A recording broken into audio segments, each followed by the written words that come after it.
سنو پاکستان کے ساتھ میں ہوں آپ کی ہوسٹ شہربانو اوان اور میرے ساتھ موجود ہیں عظیم رانا. ہم یہ امید کرتے ہیں، توقع کرتے ہیں اب جہاں ہوں گے خیر و عافیت سے ہوں گے، اپنے پیاروں کے ساتھ ہوں گے، دن کا آغاز بھرپور انداز میں مثبت سوچ کے ساتھ ہوا ہوگا یقیناً آپ کا بھی. اور شہربانو، پروگرام کے آغاز میں آج ایک میں بڑی انٹرسٹنگ سٹوری شیئر کرنا چاہتا ہوں. ویسے تو روزانہ کی بنیاد پر ہم کوشش کرتے ہیں کوئی نہ کوئی انٹرسٹنگ سٹوری شیئر کریں، لیکن اچھا اس میں سوال بھی ہے. ویسے وہ سٹوری اس لیے انٹرسٹنگ ہے، بالکل سٹوری اس لیے انٹرسٹنگ ہے کیونکہ کل میں اسکرول ڈاؤن کر رہا تھا کچھ سٹوریز انٹرنیٹ پہ، تو میں نے ایک بڑی انٹرسٹنگ رپورٹ دیکھی اور وہ تھی خراٹوں سے متعلق. انسان جب سوتا ہے تو خراٹے لیتا ہے، اور وہ یہ تھا کہ مرد حضرات خراٹے زیادہ لیتے ہیں یا خواتین خراٹے زیادہ لیتی ہیں. تو اب سوال یہ ہے کہ خواتین جو ہے وہ کم لیتی ہے میرے خیال سے. خواتین کم خراٹے بہت معصوم خراٹے لیتی ہوں گی مجھے ایسا لگتا ہے. نہیں، یہ آپ نے اندازہ لگایا یا آپ کے پاس ثبوت ہے اس کا؟ نہیں، میں اندازہ لگا رہی ہوں، ثبوت تو کچھ بھی نہیں. ثبوت تو دوسرے بندے کو پتہ چلتا ہے جو ساتھ سو رہا ہوتا ہے کہ کتنی آواز ہے، کتنی شدت ہے خراٹوں میں. بالکل صحیح بات ہے، لیکن آپ کی جو بات ہے وہ کسی حد تک درست ہے. مطلب اپنے میرے میاں جو ہے وہ اکثر خراٹے لیتے ہیں تو میری نیند خراب ہو جاتی ہے. تو مجھے لگتا ہے کہ زیادہ جو ہے نا یہ مرد حضرات خراٹے لیتے ہیں. لیکن ماہرین نے ایک تجربہ کیا، انہوں نے 2000 افراد پر یہ ایکسپیریمنٹ کیا ہے جی، اور جب وہ سو رہے تھے اسی دوران انہوں نے یہ ریسرچ کیا ہے، جن میں سے 40% خواتین ایسی تھیں جو یہ دعویٰ کرتی تھیں کہ انہیں خراٹے بالکل نہیں آتے، وہ سونے کے دوران خراٹے نہیں لیتی ہیں، مگر حقیقت میں نہ صرف انہوں نے خراٹے لیے بلکہ ان کے خراٹوں کی شدت کسی بھی طرح سے مردوں کے خراٹوں سے کم نہیں تھی. اوہ مائی گاڈ، یہ ریسرچ سامنے آئی ہے جی. 2000 میں سے بڑی قسموں کے خراٹے ہوتے ہیں. اچھا، اس کے مطابق 2000 میں سے 1913 افراد سوتے ہوئے خراٹے لیتے ہیں. جی بالکل. مطلب کیا مطلب چند افراد ہی رہ جاتے ہیں؟ 87 بچتے ہیں 2000 میں سے، کہ اگر 2000 لوگ اگر سوئے ہیں ان میں سے 1913 نے خراٹے لیے، تو تقریباً 87 لوگ. اور ان سب میں خواتین کی تعداد زیادہ ہے، 675 عورتیں اور 1000 نہیں مرد زیادہ ہے، 1238 مرد شامل ہیں. بالکل، مرد جو ہے نا بہت برے خراٹے دیتے ہیں اور اس میں کوئی شک نہیں ہے. لیکن اس کے لیے بھی میرے پاس جواب ہے. وہ اس لیے زیادہ لیتے ہیں بیکاز زیادہ تر مرد حضرات جو ہیں they are the providers majority case میں. جب ہم دیکھتے ہیں نہیں خواتین بالکل ہیں، لیکن میں میجورٹی کیس کی بات کر رہا ہوں نا، تو جب وہ باہر زیادہ کام کر کے بیچارے تھکے ہارے گھر آ کے سوتے ہیں تو پھر اچھا اس بارے میں کہا بھی یہ جاتا ہے کہ جب آپ دیکھیں کہ آپ کے گھر میں کوئی بندہ خراٹے لے کے سو رہا ہے، اٹ مینس کہ وہ مزے کی نیند سو رہا ہے. یہ بات بھی کہی جاتی ہے نا، تھکاوٹ اتنی ہو جاتی ہے پھر آپ کو کہاں پتا چلتا ہے کہ آپ کہاں پڑے ہوئے ہیں، پھر تو خراٹے آتے ہیں. بہرحال جی، خراٹوں سے یاد آیا کہ ہماری معیشت اب خراٹوں سے جاگ رہی ہے. شاید اچھی خبریں آنا شروع ہو گئی ہیں معاشی اعتبار سے، اور یہ کہ ہمارے اسٹاک مارکیٹ نے تاریخ رقم کی ہے، 72,000 پوائنٹس کی حد بھی عبور کی. تو شہربانو یہ بڑی اچھی نیوز ہے، بہت اچھی نیوز ہے. اور اس کے ساتھ ساتھ یہ ہے کہ پاکستان اسٹاک ایکسچینج نے گزشتہ روز ایک اور تاریخی ریکارڈ بنایا ہے. 100 انڈیکس نے پہلی بار 72,000 کا سنگ میل عبور کر لیا، اور 62 کروڑ ڈالر کے کرنٹ اکاؤنٹ سرپلس اور معیشت میں استحکام کو دیکھتے ہوئے سرمایہ کاروں نے اعتماد کے ساتھ خریداری کی ہے. اور 100 انڈیکس 692 پوائنٹس اضافے کے بعد 72,052 پر بند ہوا ہے، جبکہ ٹریڈرز نے 65 ارب روپے منافع کمایا. کرنسی مارکیٹ میں روپیہ بھی مستحکم رہا ہے.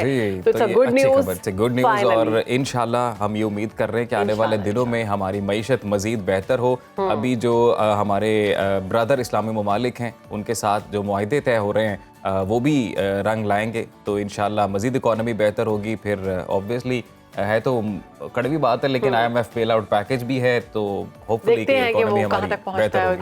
حالات خراب ہوتے ہیں، حالات صحیح ہوتے ہیں، دعا تو یہ کہ حالات صحیح نہیں صحیح ہوں گے جی انشاءاللہ. تو ابھی سیاسی میدان کا رخ کر لیتے ہیں جی. تو سیاست کی جب ہم بات کرتے ہیں، سیاست میں ہو کیا رہا ہے جی؟ PMLN اور PTI کے درمیان جو اختلافات ہیں وہ تو سامنے آ ہی رہے ہیں، لیکن ان دونوں جماعتوں کے اندر بھی اختلافات پائے جا رہے ہیں، اور وہ بھی کسی سے ڈھکے چھپے نہیں ہیں. پھر اس کے بعد ایرانی صدر نے جو دورہ کیا اس کے آفٹر ایفیکٹس آنا شروع ہوئے. امریکہ نے پاکستان کو کلیئر کٹ بول دیا ہے جی کہ اگر ایران کے ساتھ کوئی ڈیل ہوتی ہے تو پھر سینکشنز کے لیے ریڈی رہیں. اور دوسری جانب ہم یہ بھی دیکھ رہے ہیں کہ بھارت میں انتخابات ہو رہے ہیں، اور بھارتی وزیر اعظم جو نریندر مودی ہیں وہ زینوفوبک جو پالیسی کا استعمال کرتے ہیں، ہمیشہ سے مسلمانوں کے خلاف جو انتہا پسندی کا ایک ایلیمنٹ ہے اسے اجاگر کر کے ووٹ لیتے ہیں.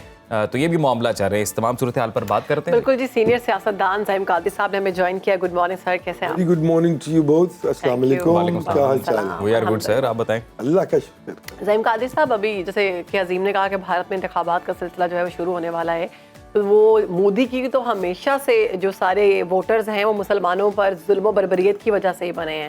تو یہ سلسلہ کب تک چلتا رہے گا؟ دیکھیں بڑی بدقسمتی کی بات ہے کہ مودی نے دنیا کی سب سے بڑی ڈیموکریسی جو کہ جس کی بیس جو تھی وہ سیکولرزم تھا, اس کو ایک ہندوتوا کی بھینٹ چڑھا دیا ہے. اور جو پڑھے لکھے لوگ ہیں وہاں کے obviously بہت زیادہ ڈسٹربڈ ہیں اسے.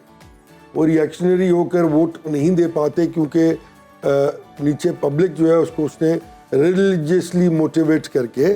بیسیکلی دیکھیں ہم لوگ یہ سمجھتے نہیں ہیں کہ ہندو مینٹالٹی کو سمجھنے کی ضرورت ہے. ہم کہتے ہیں نا ان سے صلح ہونی چاہیے, ان سے بات ہونی چاہیے, کوئی اب اس میں دعا رانی ہے, لیکن ہم سائے بدلے نہیں جاتے, یہ آرگومنٹس ٹھیک ہے, لیکن ان سب باتوں سے پہلے ہمیں یہ سوچ لینا چاہیے کہ ہندو کی مینٹالٹی کیا ہے. جو ہندو کی مینٹالٹی ہے وہ کبھی پاکستان اور اسلام کو ڈائجسٹ نہیں کر پائے گی, کیونکہ ان کا کہنا یہ ہے کہ ہم نے ان پر جو ہے وہ حکومت کی ہے 100 سال کے قریب, جس سے وہ سمجھتے ہیں کہ اب ہم نے ان کو کارنر کر دیا ہے تو ناؤ دے کٹریٹ. بھائی یہ تو ایک ہسٹری کی بات تھی.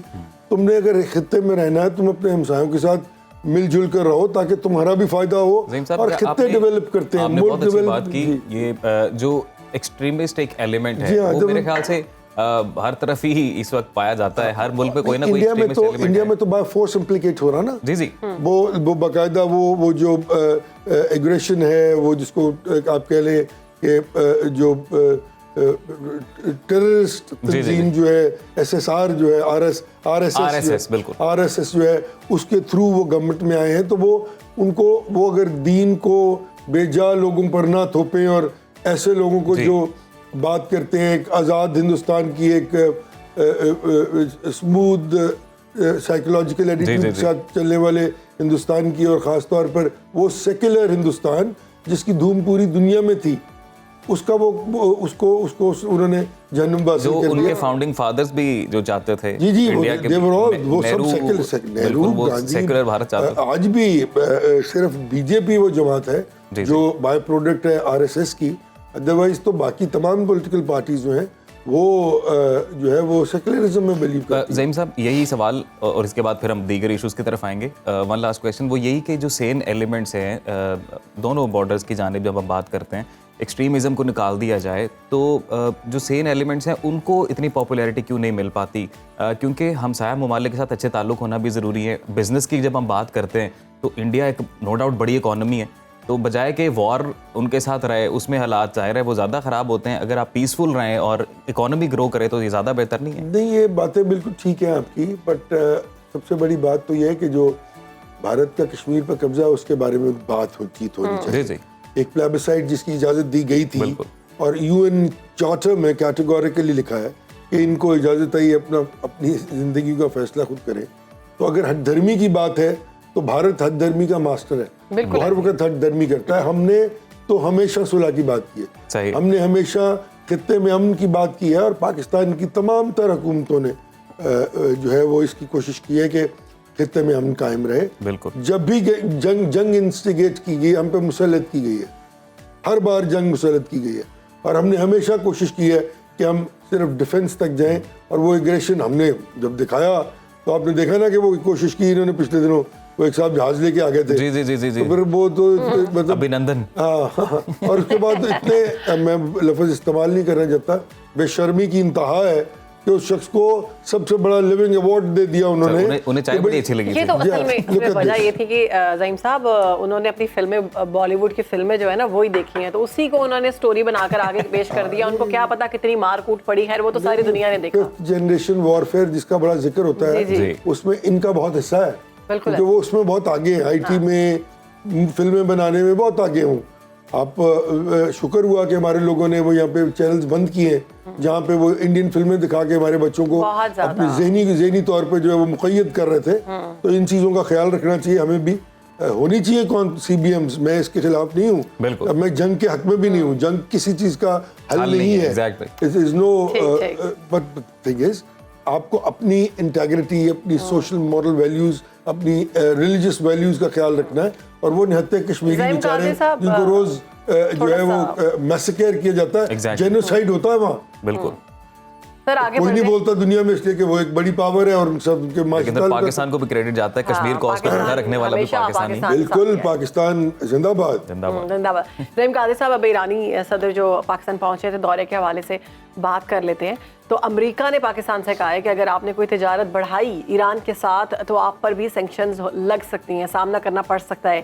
تو ایسا کیوں ہے کہ ہمیں دوسروں کی بات سننی پڑتی ہے؟ کیا مجبوری ہے اور کب تک چلے گا یہ سلسلہ؟ دیکھیں، سب سے بڑی بات تو یہ ہے کہ ہمیں بیگرز کانٹ بی چوزرز. ہمیں یہ بیگنگ بول توڑنا ہے. یہ IMF، IBRD، انٹرنیشنل بینکس، یہ Asian development bank, so on and so forth. Shahbaz Sharif صاحب والی بات کی آپ. بٹ اثر تو ہوگا نا، اب اتنے عرصہ کام کیا سال. میں عرض کروں آپ کہ ہم لوگوں نے پھر وہی بات، عقل جی جو ہے وہ اس کا تو کوئی نعمل بدل نہیں نا، کہ آپ کے ساتھ ایک ایسا مسلمان ملک ہمسایہ بیٹھا ہے جو آپ، جن کے دل میں آپ کے لیے بہت محبت اور بہت پیار اور عقیدت ہے ایسے، اور ہمارے دل میں بھی ان کے لیے بہت پیار اور بہت عقیدت ہے.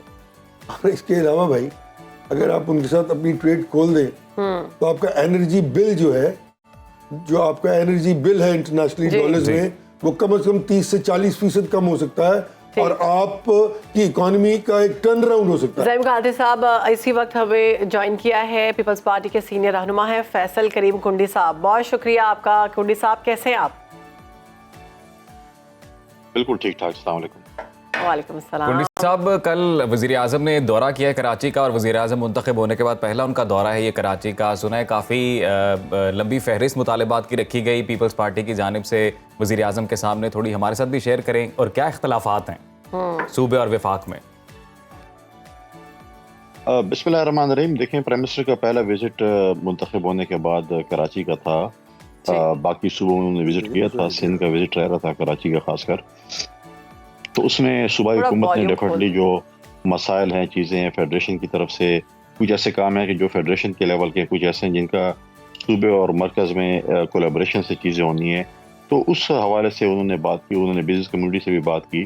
تو یہ بہت سی ایسی چیزیں جس پہ میں سمجھتا ہوں کہ مرکز اور صوبے مل کر جس صوبے کی ترقی کے لیے جو کام کرنا ہے وہ چیزیں، اور انشاءاللہ تعالیٰ میں سمجھتا ہوں کہ دونوں حکومتیں، صوبائی اور قومی حکومتیں جو ہیں وہ مل کر جو ہے اس صوبے کی ترقی کے لیے اہم کردار ادا کریں گے. بالکل ٹھیک ہے.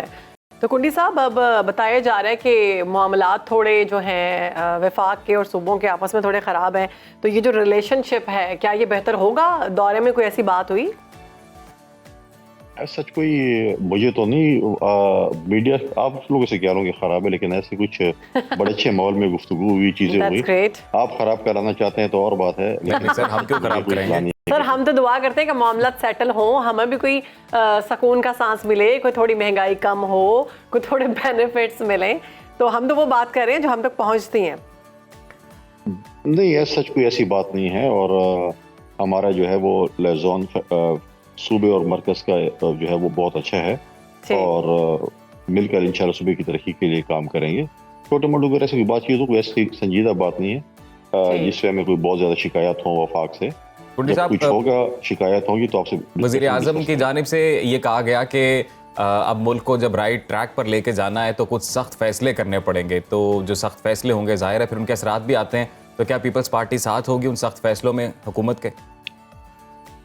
بالکل، پاکستان پیپلز پارٹی اس وقت فیڈرل حکومت کو سپورٹ کر رہی ہے، اور اگر سخت فیصلے ہوں گے، مشاورت کے ساتھ ہوں گے، تو بالکل اس کو ہم اون کریں گے.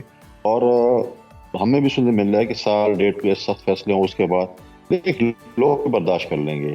اگر آپ سال ڈیڑھ سخت فیصلے کرتے ہیں اور اس کے بعد اگر آپ ملک کو اچھے ٹریک پہ چلنا شروع ہو جاتا ہے، آپ سخت فیصلے کریں اور خدا نخواستہ ملک جو ہے وہ اس پہ نہ چلے، تو پھر لوگ جو ہے آپ کو ترغیب کریں گے. لوگوں کے مسائل ہے، مہنگائی ہے، بے روزگاری ہے، بہت سے اور اکنامیکل کرائسس ہیں.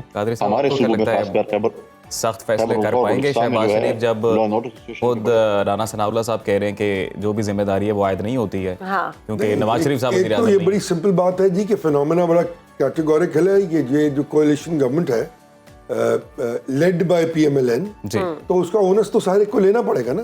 اگر اس کا یقیناً اونس زیادہ PMLN پہ ہی آئے گا لیکن پیپلز پارٹی کو بھی اس کا اونس لینا پڑے گا. یہ تو نہیں ہو سکتا کہ میٹھا میٹھا آپ اور کڑوا کڑوا تھو. You have to be part of the game. آپ اور اس کے اگر ریزالوز اچھے ہوں گے, اس کا فائدہ ہوگا تو یقیناً پیپلز پارٹی کو بھی فائدہ ہوگا کہ لوگ کہیں گے کہ بھئی پیپلز پارٹی ساتھ تھی. زعیم صاحب باقی بات بعد میں, ابھی جو نئی تازہ ترین بات ہے وہ کر لیتے ہیں.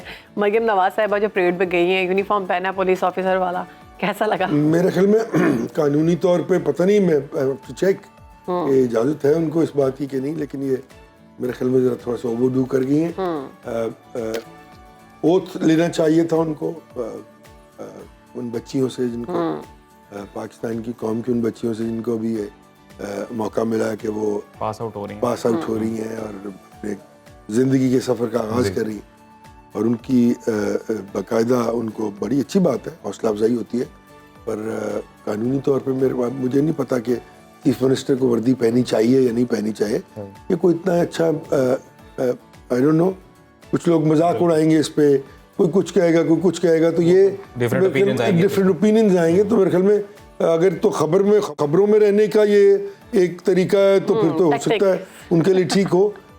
میں کچھ کمنٹ کر نہیں سکتا اس پہ. وہ پولیس کا ایک سافٹ امیج ڈیولپ کرنا چاہ رہی ہیں, اس لحاظ سے بھی لگ رہا ہے کہ شاید انہوں نے یونیفارم پہنا ہے. زین صاحب بہرحال back to the political discussion, ابھی جو سیاسی صورتحال پہ گفتگو چل رہی تھی سر, ابھی جو پبلک اکاؤنٹس کمیٹی کی چیئرمین شپ کا معاملہ زیر غور ہے, آج اپوزیشن اور گورنمنٹ میں سٹنگ بھی ہونے والی ہے, اور انہوں نے حکومت نے بڑا کلیئر کٹ کہہ دیا. ویسے بھی آپ بھی یہ بات کر رہے تھے کہ ایمبٹی نہیں ہے کسی اور کا. ہاں جی, یہ اپوزیشن, یہ صرف اور صرف لیڈر آف دی اپوزیشن جو ہیں وہ خط لکھتے ہیں باقاعدہ اسپیکر کو, اور speaker bound he does not have an authority to challenge him. Whoever is nominated has to become the leader, chairman of the Public Accounts Committee. It's very simple. آپ وہ ٹھیک کہہ رہے ہیں. اب سوال اس میں یہ ہے کہ کوئی آئس میلٹ ہوگی اپوزیشن اور حکومت کے مابین جب اکٹھے بیٹھیں گے, آپ کو لگ رہا ہے کوئی معاملات بہتر ہوں گے؟ دیکھیں وہ ہونی چاہیے. میں نہیں سمجھتا کہ یہ حکومت کے پاس اس سے زیادہ بڑا کوئی اور چانس ہوگا کہ وہ اس آئس کو جلد از جلد میلٹ کرے. اور دنیا میں جو رواج ہے ایک بات کرنے کا اپوزیشن کے ساتھ, اور ان کو ٹیبل پر لا کے بہت ساری چیزوں کو especially matters pertaining to national interest, وہاں پہ بہت ضروری ہوتا ہے کہ اگر دونوں لوگ مل کر ایک بات کریں تو اس کا امپیکٹ بہت ہوتا ہے. اور اکنامکلی آپ دیکھ لیں کہ جو سب سے بڑا میکرو اکنامک انڈیکیٹر ہے وہ پولیٹیکل اسٹیبلٹی ہوا کرتی ہے. تو جب اپوزیشن اور گورنمنٹ ٹریجری بینچز مل کر کوئی فیصلہ کریں گے تو اس کی سینکٹی, اس کی اسٹرینتھ 1000 ٹائمز زیادہ ہوگی اس فیصلے سے. جو وزیر اعظم جب کراچی کا دورہ کیا, انہوں نے تاجر برادری سے ملاقات کی, وہ سوال ہوا ہے وہاں پہ بھی ان لوگوں نے بولا کہ آپ بانی پی ٹی آئی سے بھی اپنے معاملات تو ذرا بہتر کرنے کی کوشش کریں. نہیں وہ اس پہ میرے خیال میں بانی پی ٹی آئی کا بھی کچھ تھوڑا سا وہ ان کا بھی کوئی تھوڑا سا قصور ہے. دیکھیں ہم صرف حکومت کو تو صرف کرٹیسائز کرتے ہیں کیونکہ بہرحال وہ گورنمنٹ ہے اور ان کا کام ہے یہ کام کرنا, لیکن وہاں سے جو جواب جائے گا وہ بہت جو ہے وہ امپورٹنس. اچھا قاضی صاحب, معیشت میں تو بڑی بہتری آ رہی ہے, معاملات جو سامنے آ رہے ہیں جی. اب ہم نے اس کی بات کی اسٹاک ایکسچینج کی پروگرام کے آغاز میں بھی, اس میں بھی کافی بہتری آئی ہے, ریکارڈ ٹوٹا ہے. کیا عام عوام کو کوئی فائدہ ہوتا دکھائی دے گا آنے والے دنوں میں؟ ان سب چیزوں کا ایک ٹرکل ڈاؤن افیکٹ ہوتا ہے. Long term, mid term, short term جو امپیکٹ ہوتا ہے اکانومی کا, اس کا یقیناً کوئی نہ کوئی ریزالو جو ہے وہ عوام تک پہنچتا. لیکن ہمارے ہاں جو بہت بڑے بڑے پرابلمز ہیں ان کو ہم حل کرنے کے بارے میں نہیں سوچ رہے. ہم نے تو اب دیکھیں نا, اگر آپ اکانومی کی بات کریں تو ہم نے 75 برس زور لگا کے ایگرو بیسڈ اکانومی کو انڈسٹریل بیسڈ اکانومی میں کنورٹ کرنے کی جو کوشش کی ہے, اس کے لیے آج آپ جو ہے وہ پریشان ہو رہے ہیں. اور میں آپ کو آج وارن کر رہا ہوں ٹی وی پہ سب کو کہ اگلے 10 سال بعد پوری دنیا میں اکانومیز وہ چلیں گی جن کی فوڈ سیکیورٹی جو ہے وہ پراپر اور بالکل درست ہوگی, اور ان کے لوگوں کو روٹی میسر ہوگی. کیونکہ یہ جو کرنچ ہے یہ آل اوور دا ورلڈ جائے گا, اور فوڈ کرنچ ہی ہوگا کیونکہ ایونچولی تو ہر چیز کا ریزالو کھانا کھانا ہے نا. تو جب آپ کھانا کھانے میں کامیاب ہو جائیں گے سب لوگ, تو پھر وہ جتنے بھی زیادہ کامیاب ہوں گے وہ پھر کنسیڈر ہوگا, وہی جی ڈی پی ہوگی, وہی سب کچھ ہوگا. پروگرام میں اب کچھ ذکر کرتے ہیں موسیقی کا, تو دنیا کے عظیم فنکار استاد بڑے غلام علی خان صاحب کی بات کریں گے, جن کو دنیا سے گزرے